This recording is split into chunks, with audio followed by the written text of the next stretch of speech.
recuperando de uma gripe também. Mas eu creio que Deus vai dar graça. Apocalipse capítulo 2, versículo 1. Amém. Glória a Deus. Escreve ao anjo da igreja que está em Éfeso. Isso diz aquele que tem na sua destra as 7 estrelas, que anda no meio dos 7 castiçais de ouro. Eu conheço as tuas obras, o teu trabalho, a tua perseverança, e que não pode suportar os maus. E puseste à prova os que dizem ser apóstolos, e não são, e tu os achastes mentirosos. E sofreste, tem paciência, trabalhaste pelo meu nome e não te cansaste. Tenho, porém, contra ti que deixaste o teu primeiro amor. Lembra-te, pois, de aonde caíste. Arrependa-te e pratica as primeiras obras, pois senão brevemente a ti virei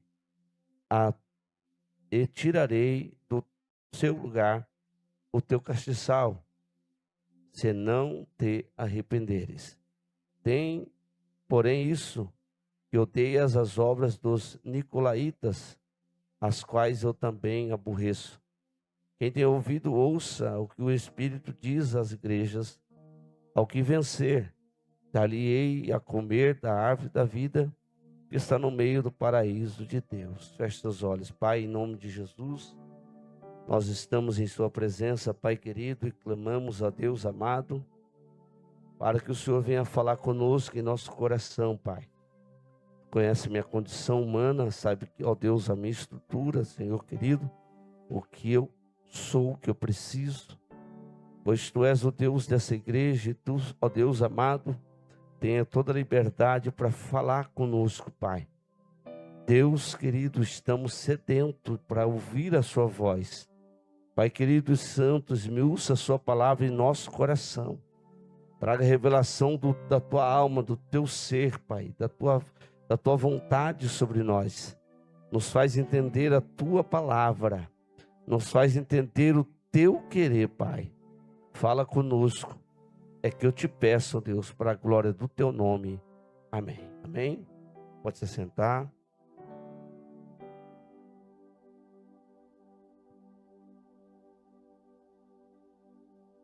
Qual é a palavra-chave da Bíblia?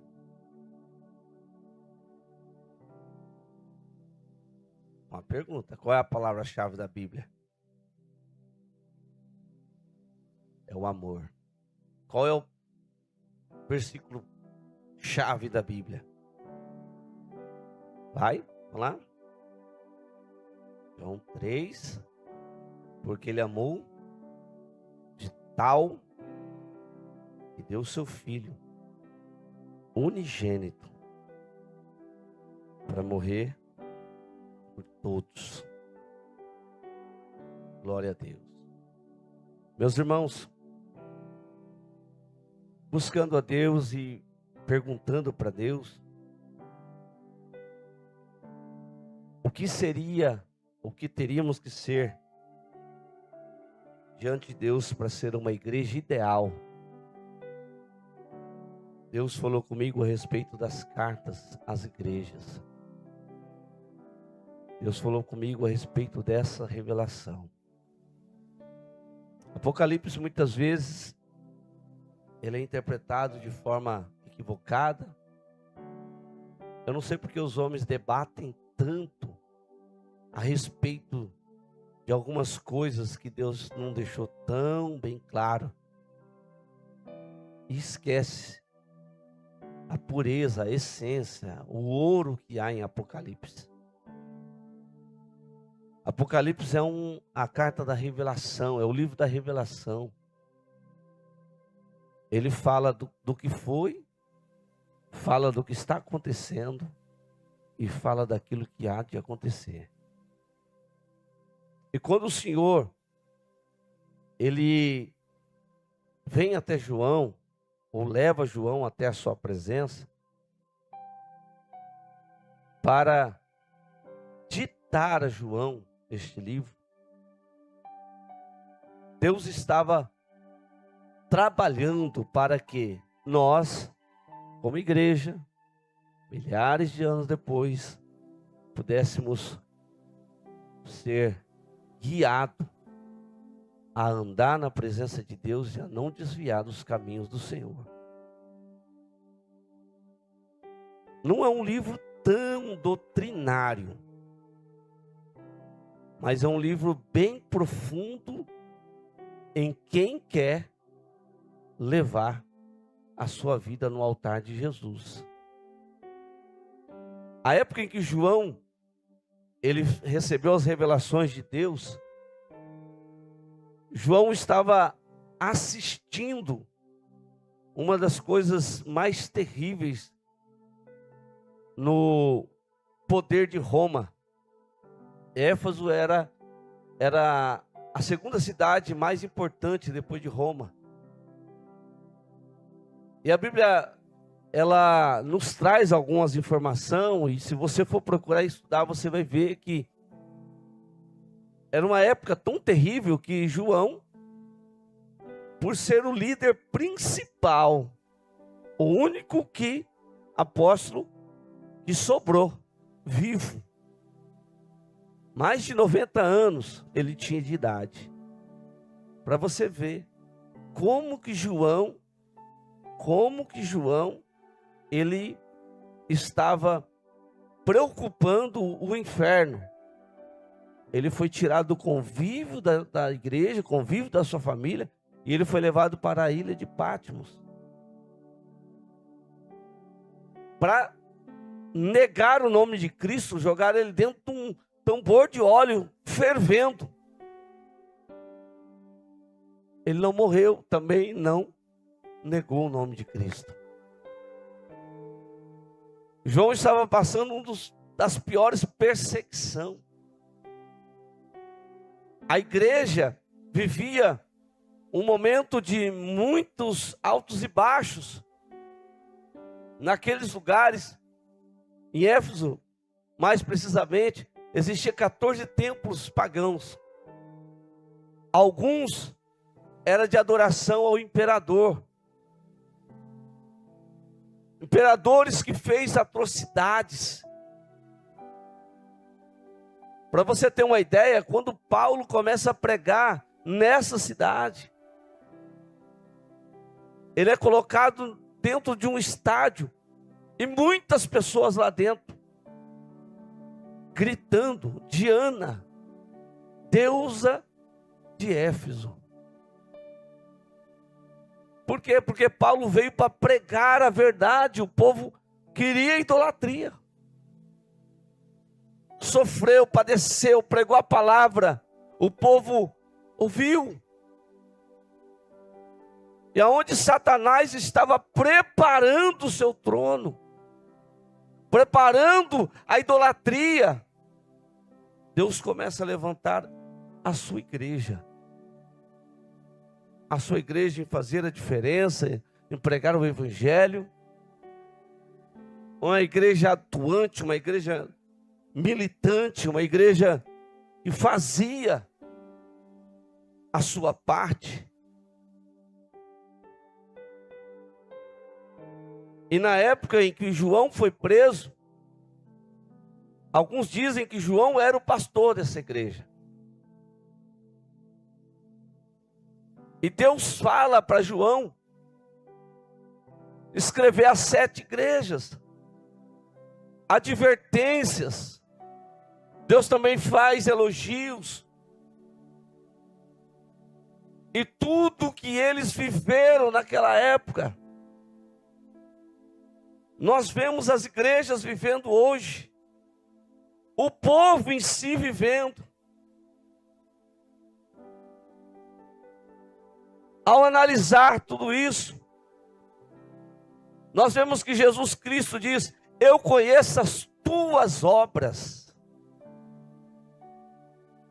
Uma das coisas que as pessoas às vezes não levam em consideração é que Deus conhece tudo, está vendo tudo, está ouvindo tudo. Muitas vezes se esquece de que Deus é onisciente. onipresente, de que Deus está ouvindo o que falamos em casa, na rua, no trabalho. Esquecem que Deus conhece a intenção do nosso coração. E Ele já esquadrinhou antes de nós pensarmos. Porque a sua soberania nunca tem fim. Ele é Deus. Ele não é um homem que se fez Deus.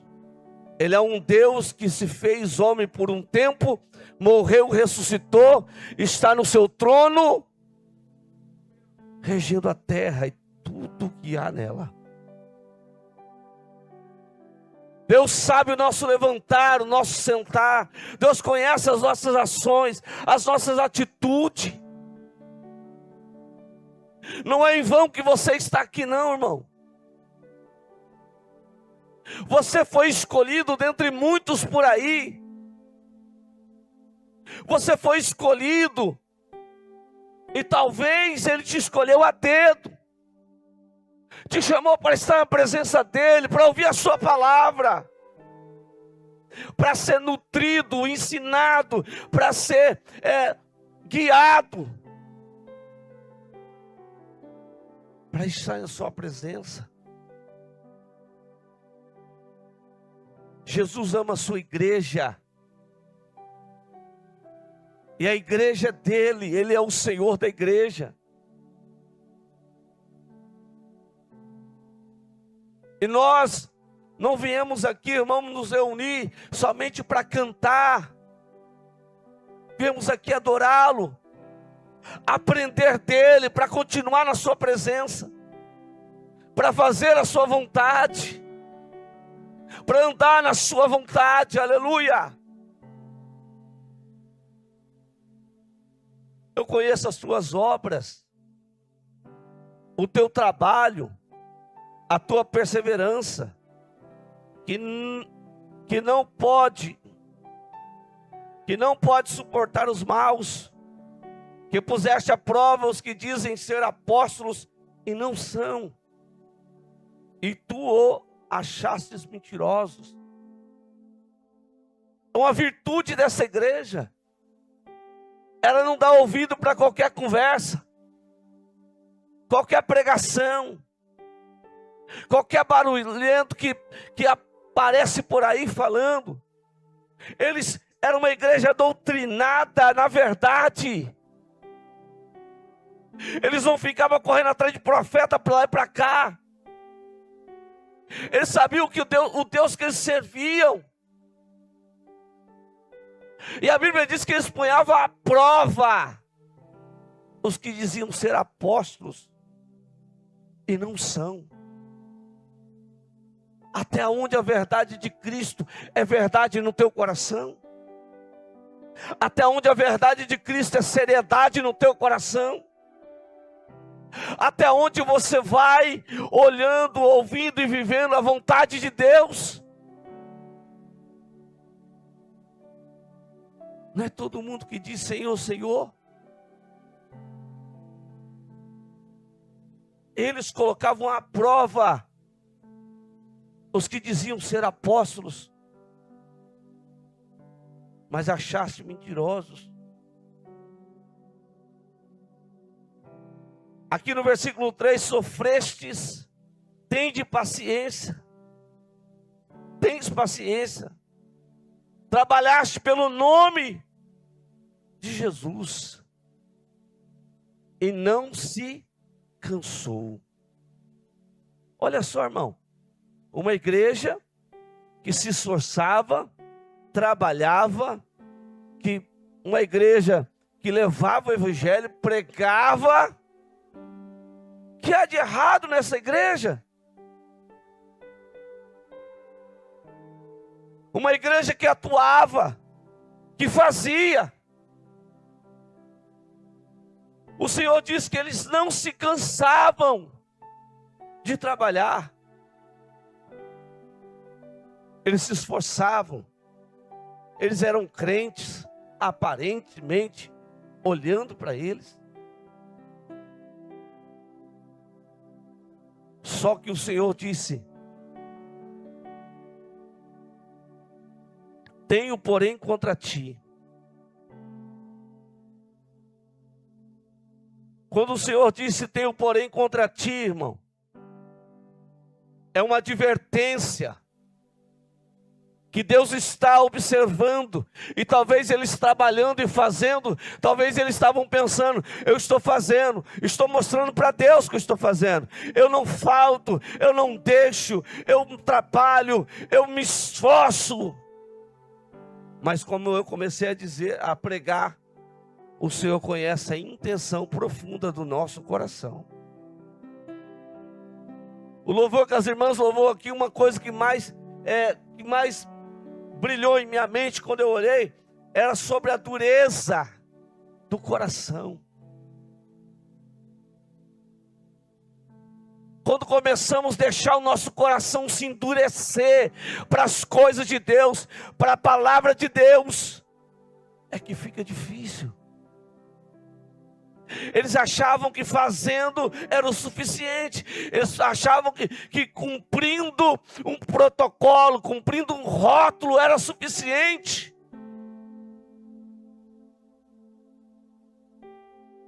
Eles achavam que eles vindo, eles evangelizando, eles fazendo para todo lado era suficiente. Mas Deus disse: tenho, porém, contra ti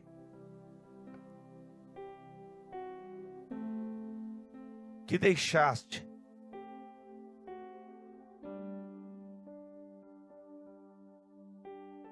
o primeiro amor.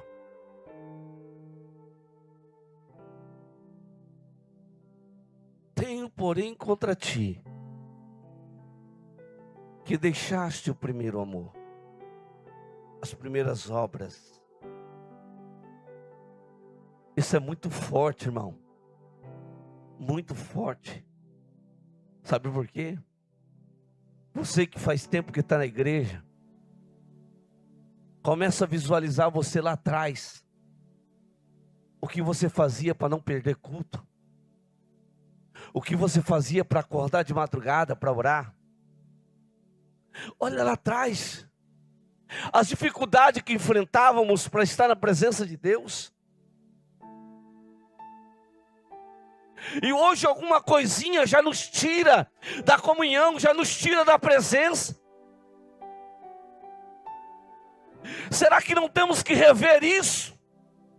Será que não temos que olhar para nós e dizer: Senhor, eu faço, eu estou aqui, Senhor, eu me dedico, eu sou militante, Senhor, eu sou presente, mas sem amor, sem o primeiro amor.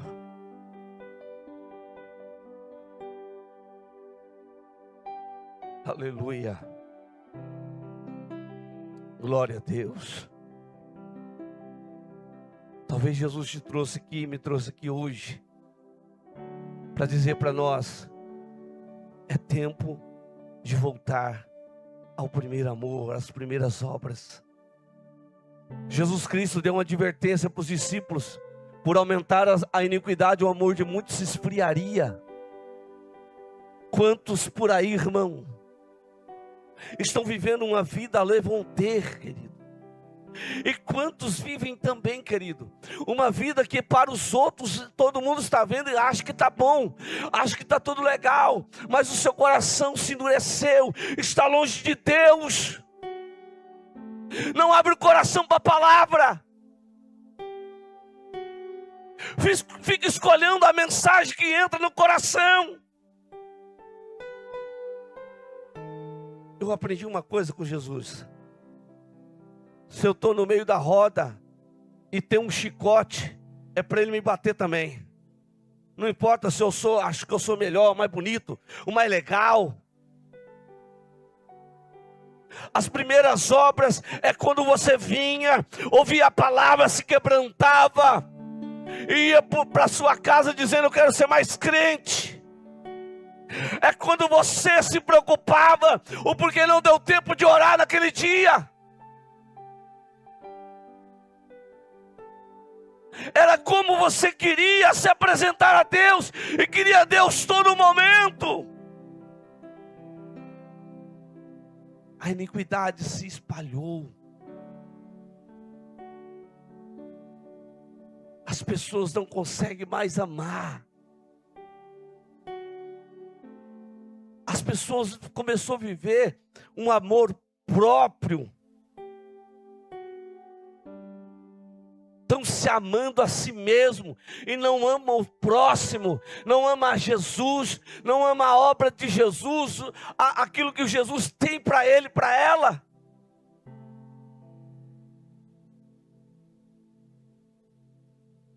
O povo deixou o primeiro amor.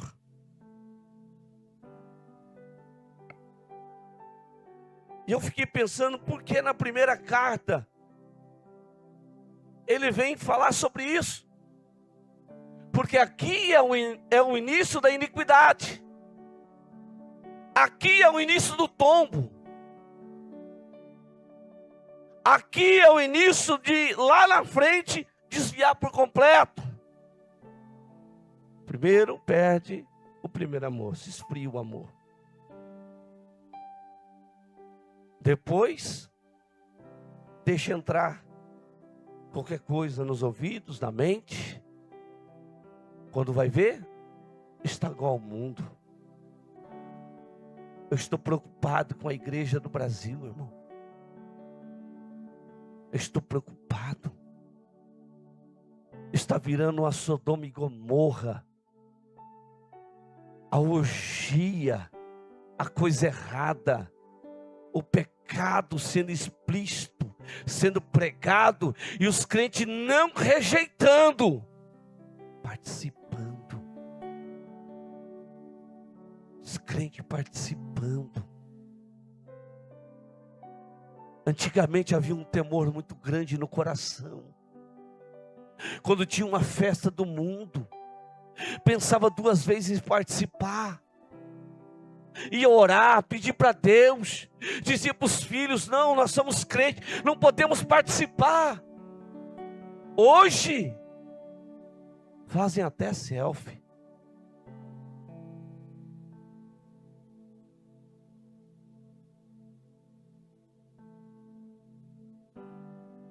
Não se assuste não. Tem igreja que assistiu o jogo do Brasil ontem dentro da igreja, no telão da igreja. É.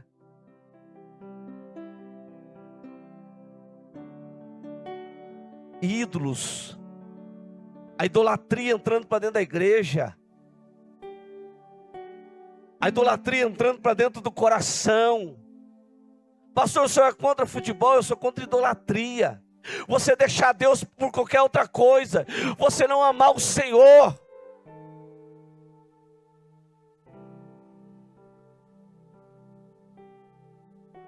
Quando eu me converti, eu levei um baque.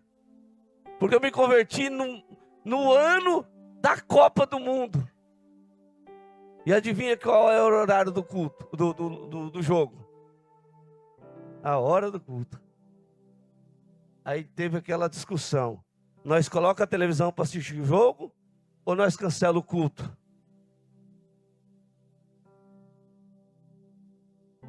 Sexta-feira, irmão. Você vai assistir o Brasil ou você vai vir adorar a Deus? O Brasil vai te salvar? Esse Brasil corrupto, esse povo mentiroso, só está enganando, roubando dinheiro do povo. Aquele bando de homem correndo atrás de uma bola, tudo bilionário. Quem você serve? Para quem você está dando a tua adoração? Quem é teu Deus? O mundo ou Jesus?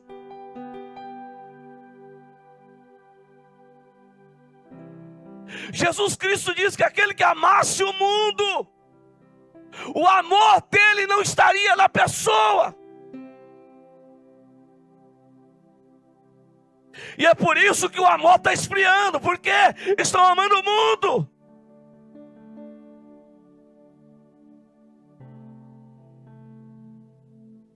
O Os pais não ensinam mais os filhos. O pai e a mãe estão vendo o filho, está lá, o filho está viciado no videogame, está viciado nas coisas.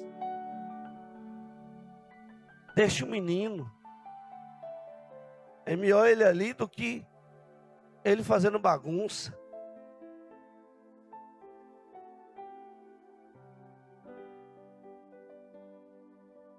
Se o teu filho morrer, irmão, na inocência, você vai ter que dar conta, porque você devia ensinar, porque a Bíblia fala, ensina o teu filho no caminho que deve andar. Mas se o teu filho morrer fora da inocência, por você não ter ensinado o caminho para ele e para ela, você também vai ter que dar conta, porque é uma alma dentro da tua casa. Só uma herança.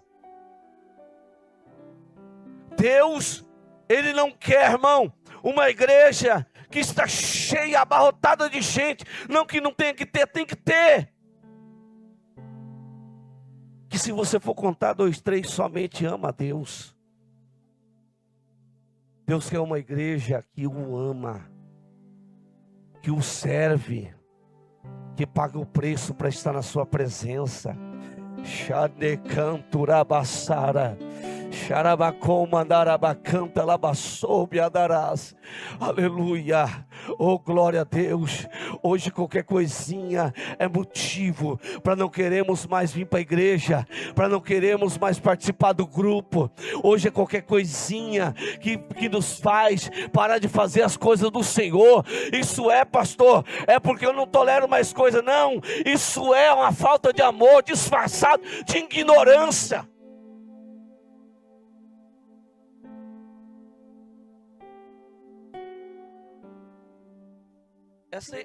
Essa igreja tem aqui o que muitos de nós não tem, e o que muita igreja no Brasil não tem. E sofreste, e tens paciência, trabalhaste pelo meu nome, e não se cansaste. Além de não ter o primeiro amor, não aguenta sofrimento, não persevera, e não tem paciência.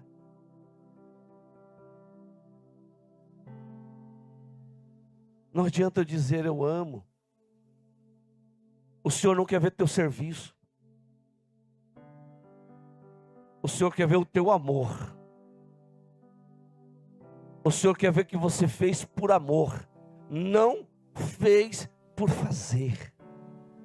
O Senhor quer que você venha na igreja porque o ama.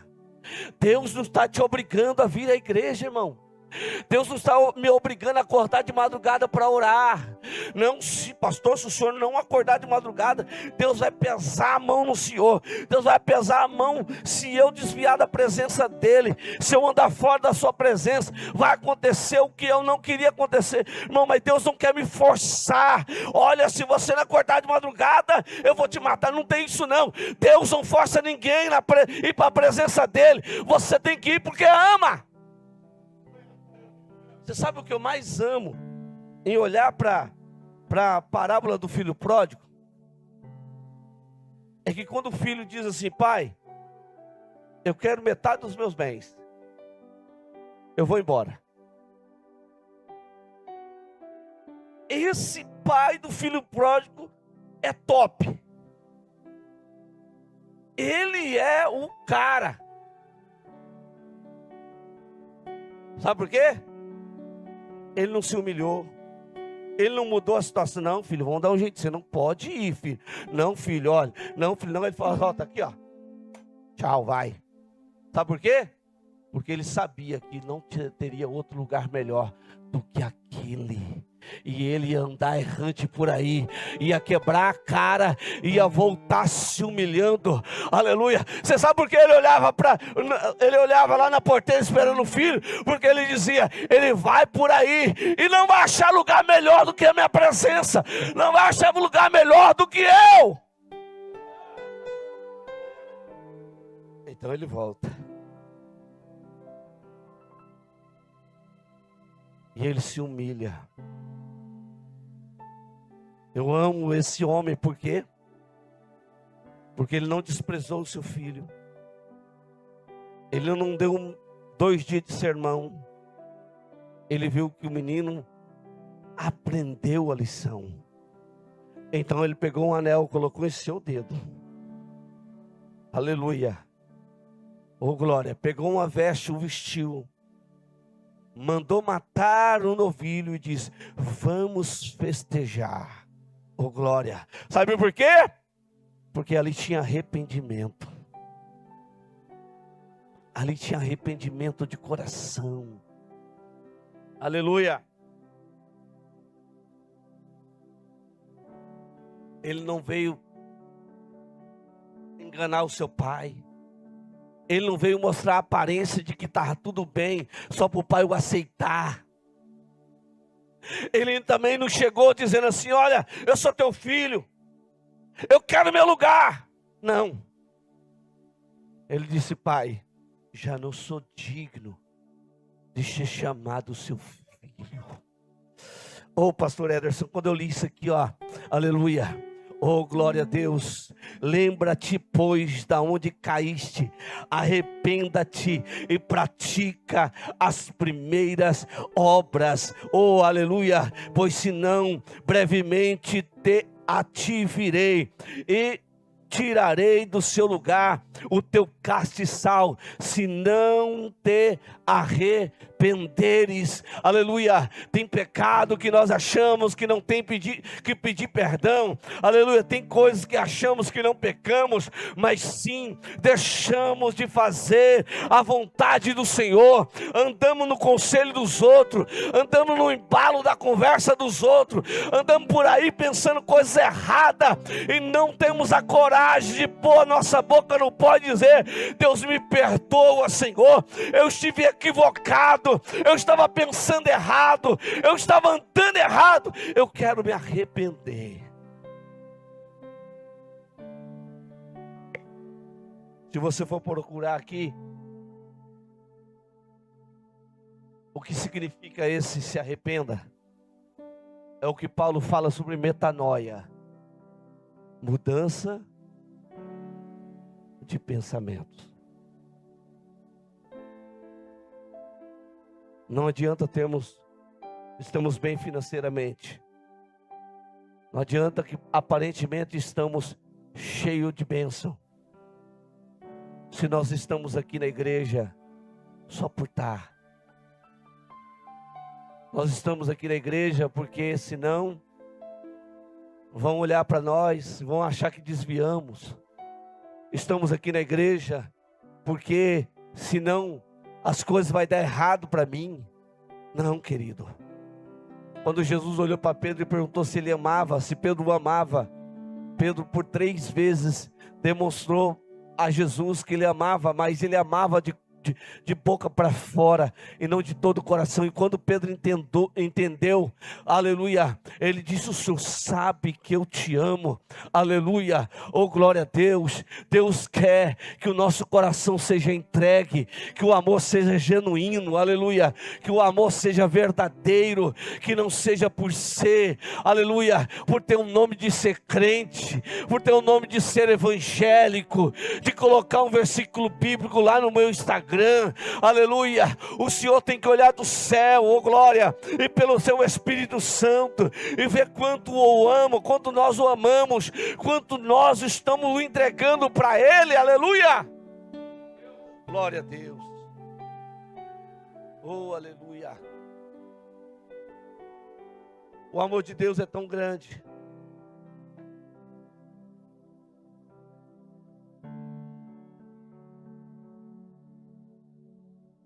Quem tem ouvidos, ouça o que o Espírito diz à igreja.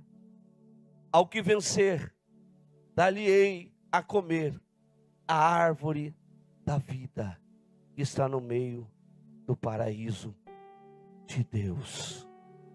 Eu quero dizer uma coisa para a igreja. Eu aprendi algo. O amor não é um sentimento. O amor não é um sentimento. O amor que você tem pelo seu cônjuge, pelo seu filho, esse pode entrar um sentimento, mas o amor não é um sentimento. O amor é uma decisão. Aleluia. Oh, glória a Deus. Quando Jesus Cristo, ele começou a ensinar os seus discípulos, e teve um que perguntou para ele: qual é o maior mandamento, Jesus? Jesus olhou para ele e diz assim: olha, o maior mandamento: amarás o teu Deus acima de todas as coisas, e o teu próximo como a ti mesmo.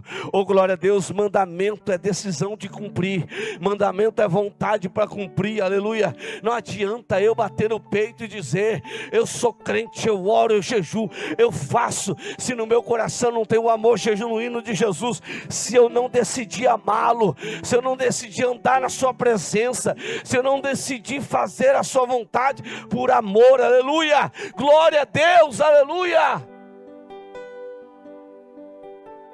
Hoje, dependendo do pregador que você chamar para pregar, vamos dizer os famosos, se você perguntar para ele: quanto que é? Ele vai dizer 6, 12, 8, 12 mil, 10 mil reais. Mas se ele não tiver agenda, ele fica em casa. Afinal, vai que aparece um na última hora. É amor? É amor? O evangelho está corrompido em muitos lugares. Preste atenção, igreja. Tem muitos que cantam por aí, não é para adorar a Deus não, é para ter like, é para ter seguidor. Tem muitos que cantam por aí, é para ter multidões, é para ter dinheiro. Uma vez eu mandei uma mensagem para uma cantora, e ela pregou numa semana na igreja de um pastor amigo meu. Ela cantou numa semana na igreja de um pastor amigo meu. Na outra semana eu mandei mensagem, e eles disseram assim para mim: ó, ela não canta mais em igreja, ela canta agora só em prefeitura, ela só canta só se for contratada por prefeitura. Eu falei: glória seja dada ao nome do Senhor, que Deus me livrou de uma prova. Aleluia. Porque os que estão vendendo a fé, os que estão lucrando pela fé, esses não amam o evangelho, esses não amam a palavra. Aleluia. Esse povo de Éfeso, ele sabia pôr a prova a esses irmãos que estão por aí dizendo que é de Deus, mas não é, são lobos em pele de cordeiro. Aleluia. Divide igreja, se levanta contra pastores, não ama o próximo, não está preocupado com a igreja.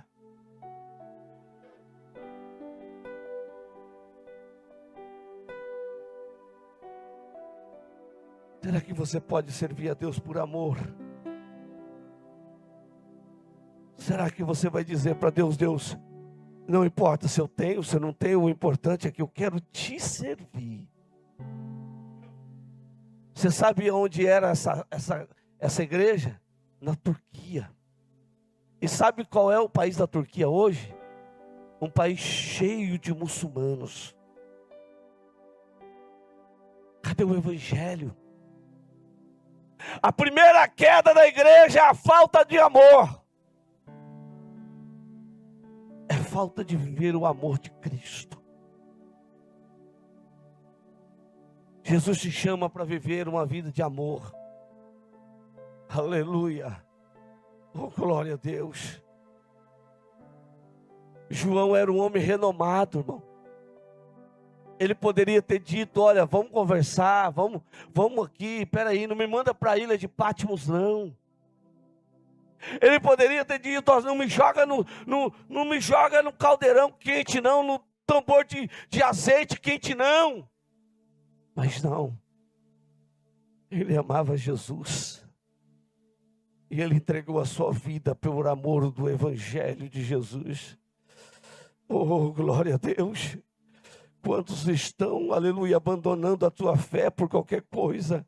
Por um prato de lentilha, por uma fofoca, por uma perseguição, por alguém que contou uma mentira. Quantos estão desviando da verdade? Quantos, irmão, por uma visualização lá nas redes sociais? Quantos estão deixando de estar na presença de Deus e andam por aí, irmão, na vida do mundo? Uma hora está com Cristo, outra hora está com o mundo. Não se sabe se é servo ou se não é. O Senhor te chama chama para cultivar, para voltar ao primeiro amor. O Senhor te chama, aleluia. O Senhor está dizendo: volta lá e vê aonde você caiu. Aleluia, aleluia, aleluia. E pratique as primeiras obras. Se você for visitar alguns crentes, alguns obreiros e obreiras, pastores, missionários, que hoje não estão na igreja, você vai ouvir eles dizer um monte de coisa. Se levantaram contra mim, falaram mal de mim, me perseguiram, não me deram oportunidade, cortaram minha oportunidade, não ligaram para mim. Mas você não vai ouvir um dizer: eu desviei, porque eu deixei de amar a Jesus como eu amei no começo.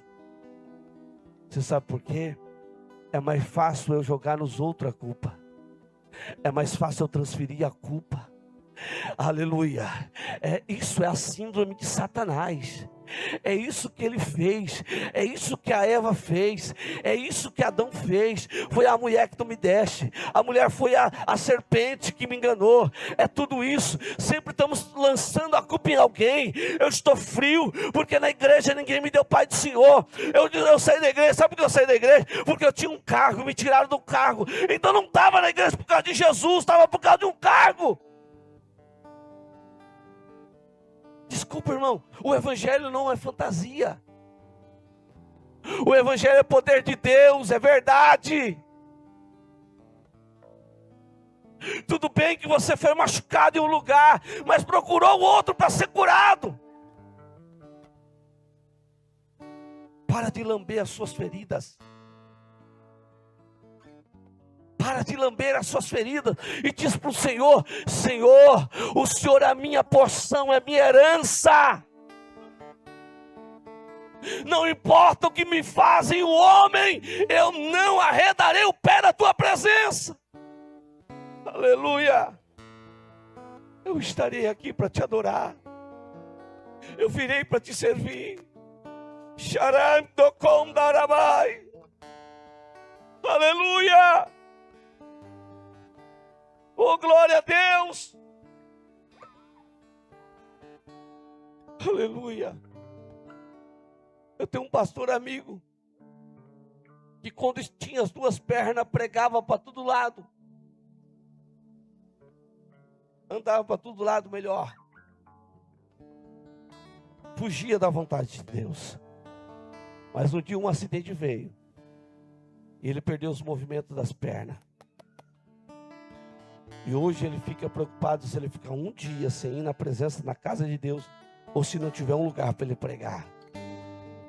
Eu disse para ele: mas e quando você quer descansar? Ele falou: pastor, quando eu tive perna, eu negligenciei, eu não quis, eu virei as costas para as coisas de Deus. Agora, eu sem perna, eu quero dizer para Deus: Deus, não é porque o Senhor levou as minhas pernas, não é porque o Senhor tirou o movimento da minha perna, Senhor, que eu te adorava por causa de perna, não. Eu vou te adorar, Senhor querido, com minhas pernas ou sem a perna. Eu não posso deixar de estar na sua presença. Eu não posso deixar de servir ao Senhor. Chegou o tempo, irmão, de você ver qual é o grau do amor que você tem para com Deus, para com a obra de Deus, com as coisas de Deus. Coloque de pé em nome de Jesus.